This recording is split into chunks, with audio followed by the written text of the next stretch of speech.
I'm building a shelf unit. It's got to look something like a picture I've been given. This is my drawing. My printer's acting up, so it had to be black and white. There's a 2x1 here, and then another timber like this on top. So a little bit of a plinth. 1950 high, 1930 wide. That's to the inside, so that's wrong. Anyway, it's about 2 meters by 2 meters ish. Bought a load of board. I lost the files, but basically I glued these together. This was before I sprayed the window boards.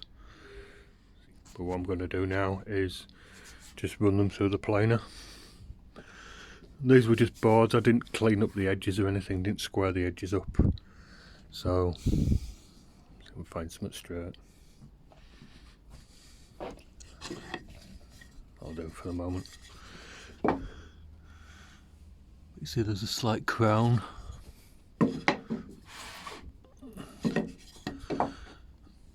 They're pretty flat.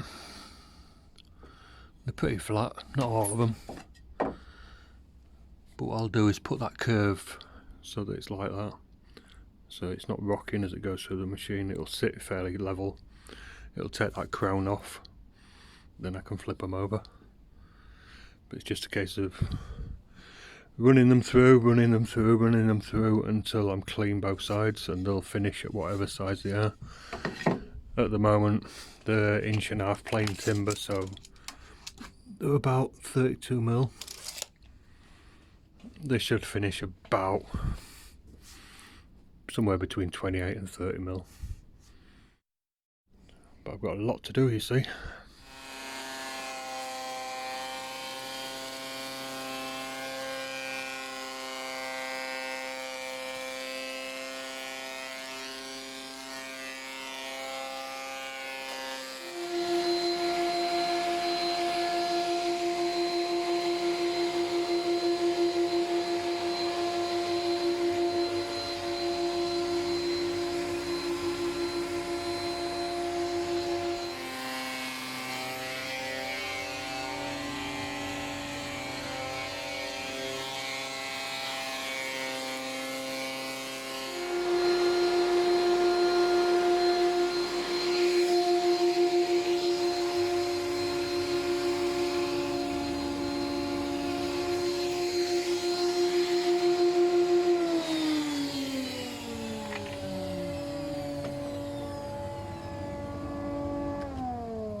Alright, machine's doing well.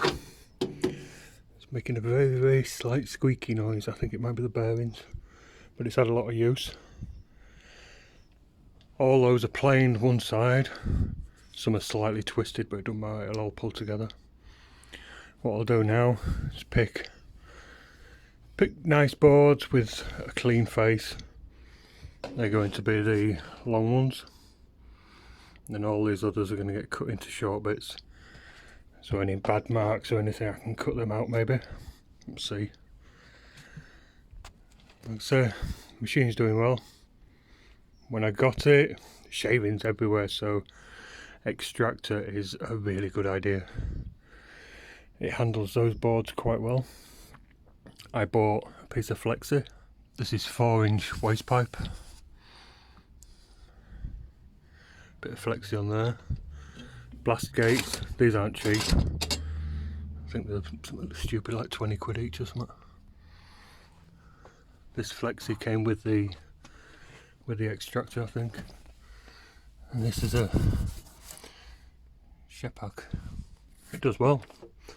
Where this pipe goes in into the machine up there, it had like a grill, and that would get blocked, so got a pair of snips on that, cut it out, made it a clear space, and no problem since. With that, that's hardwood shavings, that goes in the bin. But with that bag, and 1, 2, 3, 4, so 5. I'll save these ones because a handful of that lights my fire really well, and winter's coming, so it's time for a clear out. Crappy wood like that, I don't know about that MDF, but good clear out. So I've just done some samples for the customer. It's had 1 coat, it's a bit washed out to me. This has had 2, that's had 2.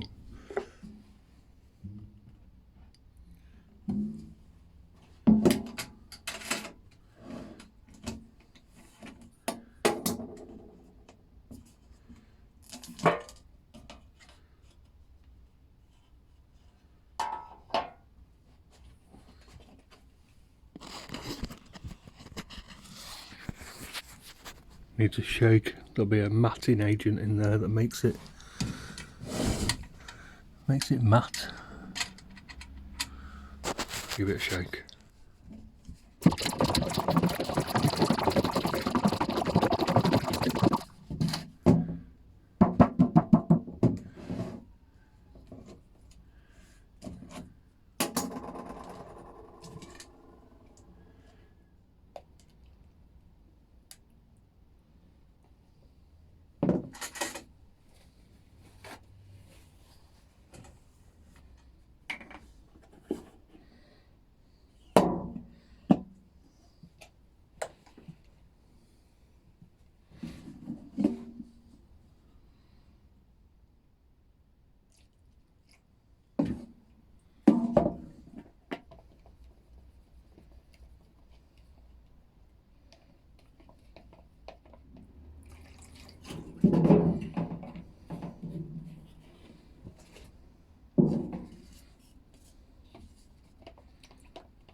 I printed it off again.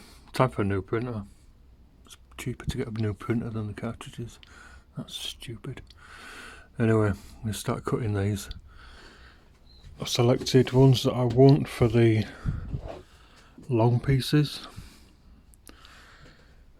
That's them. Those ones I'm going to cut up. I can't be too picky, so there is knots in the front. So what I'm going to do is cut the long ones first, and if I cock them up I can use them for shorter ones. And it's a bit awkward, this short fence. This isn't set up anymore. Getting them nice and square to the machine. So I'm using my square. Just put a pencil line so that I'm sort of there. You see, I'm just very slightly out there. But it's close enough. And like I say, I'll cut these long ones first.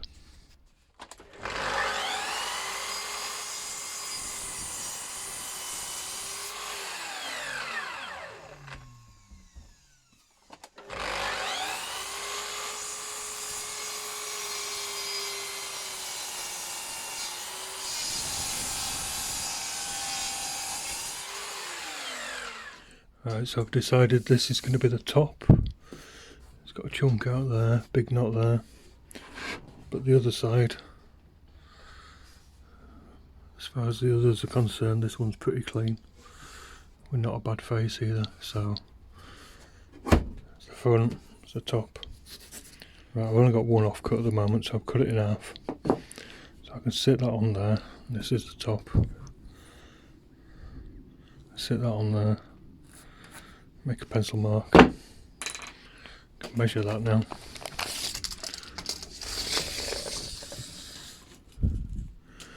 $19, $28, $29. That'll give the size of all these.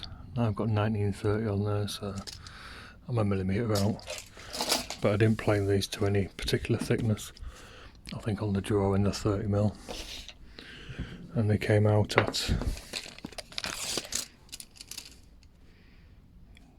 29.5. So that's right. One more short. Right, this one's split, but I can cut it off there. The other side's quite good. There's a wall here and a wall there, so you won't see the ends. So I can hide any other damage on the end where you won't see it. Like I said, the other side's good. And as I'm going, I'm just watching. I've got a bit of snipe there, but I've got a knot at that end. And I can tell from the offcuts, and I can measure it if I need to. But what I'm doing is putting a little cut at this end, just trim this off, and I can cut that off. If it was the other way around, I'd swap it around. There's a big knot here on this one, so I might use it for the other side that's going against the wall, but I just need to go through these, just make sure there isn't a worse one, because I could always put that at the bottom, you know, you don't see it from underneath. So that's that bad one up there with a big knot in it. Now I'm going to use that for the side. This isn't a too bad bar, there's a big knot there, but it's okay. That's fairly neat, that side. And this one, there's a big knot there, and you see the black line around it, that's dead, it's a dead knot. These ones without a black line around, that's got black around. These ones are live knots. They weep a bit, but they're relatively stable. These ones are the ones that come loose. So what I'm going to do is use that one for the bottom, put that knot underneath. This one's going to be a shelf. It's half and half, that. Half dead, half live, so that'll be alright. And like I say, this one will go for the side. So now I've got a top, two sides, and 1, 2, 3, 4, 5 shelves. So top, two sides, 1, 2, 3, 4, 5 shelves. 1, 2, 3, 4, 5, 6, 7, 8. 1, 2, 3, 4, 5, 6, 7, 8. This whole job is going to be a matter of making pieces and then putting it together. There's no like offering it up and checking it and everything. It's going to be like a jigsaw puzzle. You got to make it. It's going to be like an IKEA kit. You won't see it until it comes together. So now I'm happy that I've got all the pieces. I start cutting these up into all these little pieces. 1, 2, 3, 4, 5. 1, 2, 3, 4, 5. 25 little pieces. The thing about these shelves is they've got to be cut square. All them little pieces have got to be cut really square. Otherwise all those fronts end up a bit wobbly. And same again. I'll cut the big ones first, then work my way down to the little ones.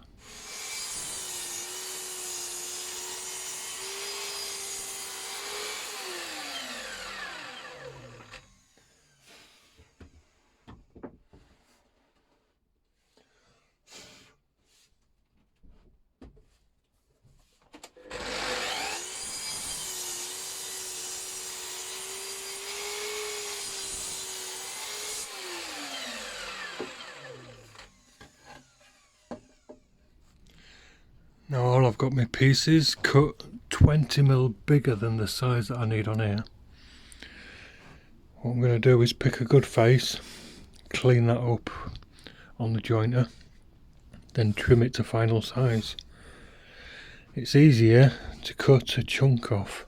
I'll show you with an offcut here, look. Rather than trying to, you know, just take off, you know, a few millimetre and tidy it up like that. It's always easier to cut off a bit, so you've got a bit of waste on that side. That helps to stop the blade drifting. This saw's quite good, but you know, saws in the past I've had aren't that good, and your blade might just drift off. It's hard to clean that edge up. So give yourself a little bit to cut off, and that bit will keep the blade straight. Anyway, get these front edges cleaned up and get them cut to size.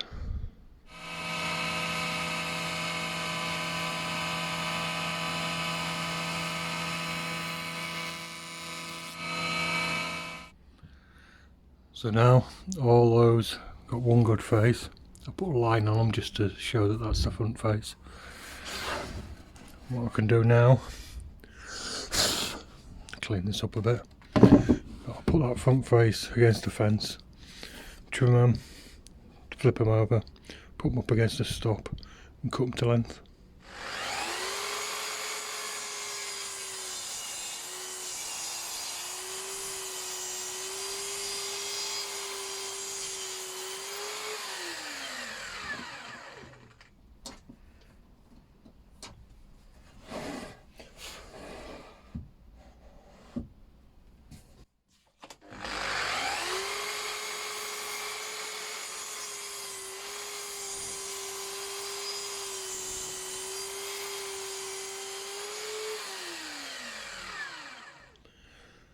So these are the big ones for the bottom. All these ones got one good face and they're cut square to the right length on each end, but they're not cut to width yet, so they'll be standing like that, but they're not cut to depth, width, whatever you want to call it. I'll do that later. What I want to do is get the rest of these cut to length like I've done these. Then I want to check these, put one good face on with the joiner and check that they're all the same width, because I want these just a fraction shorter. I want them just to sit back just a little bit, all these uprights. And then once I know what width they are, I'll rip these down on the table saw here. Now I've just got these last ones to cut. These are 403 in the middle here, or below middle. But before I cut them I did mark it ready to cut at 403.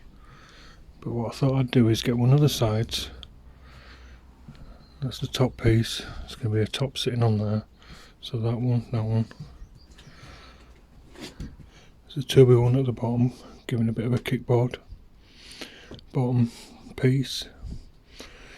I thought I'd measure between there, and actually it's 401, 402. So I might gain a millimetre here and there, but I'll also lose it when I come to put it together because they won't go up tight probably. So what I'm going to do is cut these ones to that size. Cut these ones. So just like that. I cut that to 401. Do the rest. Think about the sides.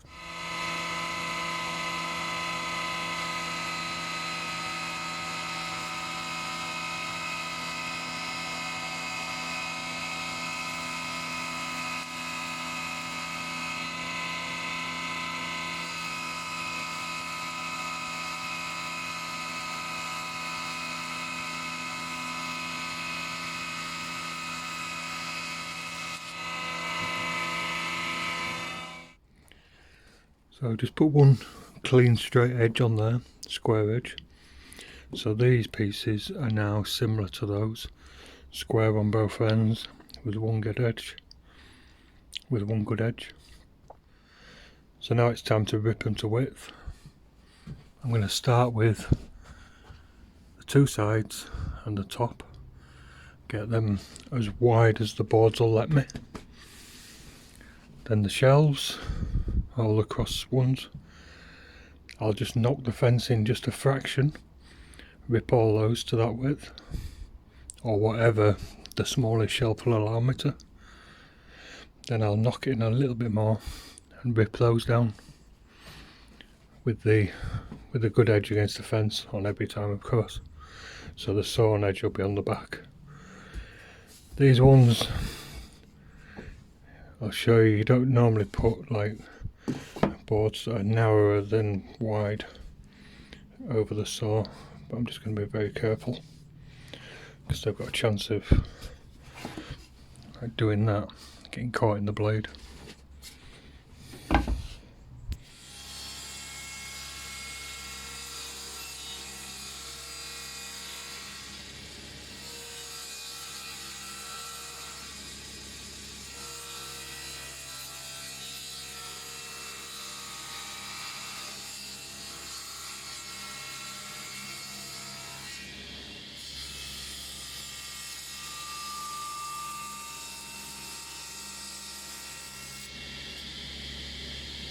Right, you shouldn't put narrow boards through like that. Prepare for the consequences if you don't do what I do, all that shit. As you're coming through, the board might do that, might twist, catch the back of the blade. Even if you've got a ribing knife in, it could catch the blade just there before it gets to the knife. It flips up, top of the blade, flies back at you. That's when the shit hits the fan. So don't do what I do. As I'm cutting, you see my hands on here, my thumb is this side of centre, so I just pull it back a bit. So as I'm pushing, the board will naturally want to go that way. I'm also twisting with my hand, and you see I've got my thumb down here, that's also pushing it in that direction. Use push sticks and whatever you want, it's your choice, but I feel that you don't have that much control. So these three are the top and the sides. They are very slightly bigger than all the shelves. Then these dividers, same again, just very slightly smaller. So when it comes together, the hardest thing sometimes is getting joints flush like that. And in time the wood's going to move anyway, you know, you're not going to have it flush forever. So I like to just set it back just a little bit. Right, so now all the pieces are cut. They're my dividers, shelves on top, and these are the sides.